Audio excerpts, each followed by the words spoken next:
Hi hello ನಮಸ್ಕಾರ ಸ್ನೇಹಿತರೆ. ಇವತ್ತಿನ ಸಂಚಿಕೆಯಲ್ಲಿ ಏನಾಗ್ತದೆ ಅನ್ನೋದನ್ನು ತುಂಬಾ ಕ್ವಿಕ್ಕಾಗಿ ನೋಡ್ಕೊಂಡು ಬರೋಣ ಬನ್ನಿ. ಇಲ್ಲಿ ಭಾರ್ಗವಿ ಮನೆಗೆ ವಿಕ್ಕಿ ಮತ್ತು ವಂದನಾ ಬಂದಿದ್ದಾರೆ. ಅವರು ಹುಡ್ಕೋ ಫೈಲ್ ಅವ್ರಿಗೆ ಸಿಗುವುದಿಲ್ಲ, ಫೈಲೇ ಇಲ್ಲ, ಹೆದರ್ಕೊಂಡು ಅವತ್ತೇ ಸುಟ್ಟಾಕ್ಬಿಟ್ಟಿದ್ದಾನೆ ಅಂತ ಅವರಿಬ್ಬರು ಅನ್ಕೋತಾರೆ. ಅದೇ ಇನ್ಫಾರ್ಮೇಷನ್ನ ಬೃಂದಾಗೂ ಕೂಡ ಕೊಡ್ತಾರೆ. ತದನಂತರ ಅರ್ಜುನ್ ಭಾರ್ಗವಿ ಎಲ್ಲರೂ ಕೂಡ ಮನೆಗೆ ಬರ್ತಿದ್ದಾಗೆ ವಿಕ್ಕಿ ಮತ್ತು ವಂದನಾ ಸಿಕ್ಕಾಕೋತಾರೆ. ಯಾಕೆ ಬಂದಿತ್ತು ಅಂತ ಕೇಳಿದಾಗ ಬರ್ಡೇ ಇತ್ತಲ್ವ, ಸರ್ಪ್ರೈಸ್ ಆಗಿ ವಿಶ್ ಮಾಡೋಣ ಅಂತ ಬಂದ್ವಿ ಅಂತ ಹೇಳಿ ಗಿಫ್ಟ್ ಕೊಡೋಕೆ ವಂದನಾ ಮುಂದಾಗ್ತಾಳೆ. ಆದರೆ ಅರ್ಜುನ್ ಅದನ್ನು ತಗೊಳ್ಳೋದಿಲ್ಲ. ನನ್ನ ಹೆಂಡತಿ ನನಗೆ ಸ್ಪೆಷಲ್ ಗಿಫ್ಟ್ ಕೊಟ್ಟಿದ್ದಾಳೆ ಅಂತ ಕೂಡ ಹೇಳ್ತಾರೆ. ತದನಂತರ ಇಲ್ಲಿ ಶಕ್ತಿ ಪ್ರಸಾದನ್ನು ಹೋಗಿದ್ದ ವಿಕ್ಕಿ ಮತ್ತು ವಂದನಾ ಕೇಸ್ ಫೈಲ್ ಯಾವುದು ಏನು ಅಂತ ಪ್ರಶ್ನೆ ಮಾಡಿದಾಗ ಒಂದು ಕೇಸ್ ಫೈಲಿನ ಹಿಸ್ಟರಿನ ಹೇಳ್ತಾರೆ. ಅದರಲ್ಲಿ ಕಾಣ್ತಾ ಕೈಗಳಿದೆ, ಹೊರಗಡೆ ಬಂದರೆ ತುಂಬ ತೊಂದರೆ ಆಗತ್ತೆ, ನಿಜಕ್ಕೂ ಕೂಡ ಅವನು ದಕ್ಷ ಲಾಯರ್ ಅಂತ ಕೂಡ ಹೇಳ್ತಾರೆ. ಎತ್ತ ಕಡೆ ಜಿ ಪಿ ಕೂಡ ಬೃಂದಾ ಹತ್ರ ಫೈಲ್ ವಿಷಯ ಏನಾಯಿತು ಅಂದಾಗ ವಿಕ್ಕಿನ ಕಳಿಸಿದೆ, ಎಲ್ಲೂ ಇಲ್ವಂತ.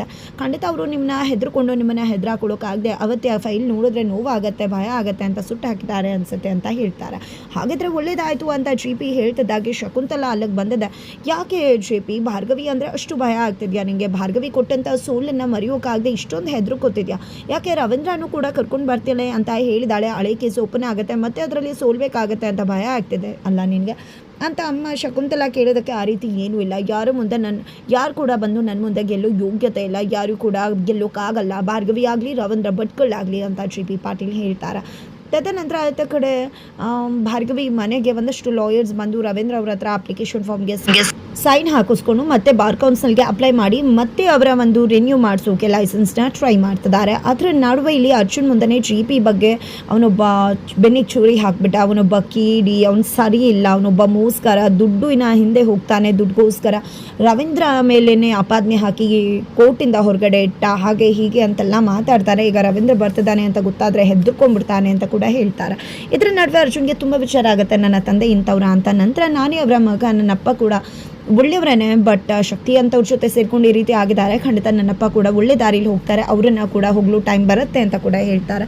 ನಂತರ ಈ ಕಡೆ ಭಾರ್ಗವಿ ತನ್ನ ತಂದೆ ಮತ್ತೆ ಕೋರ್ಟ್ಗೆ ಹೋಗ್ತಿದ್ದಾರೆ ಅಂತ ತುಂಬ ಖುಷಿಯಾಗಿದ್ದಾಳೆ. ಅದರ ನಡುವೆ ಜೆ ಪಿ ಮನೆಗೆ ಯಾವುದೋ ಒಂದು ಕೇಸನ್ನು ವಿಷಯವಾಗಿ ಬೃಂದ ಯಾರನ್ನೋ ಕರ್ಕೊಂಡು ಬರ್ತಾಳೆ.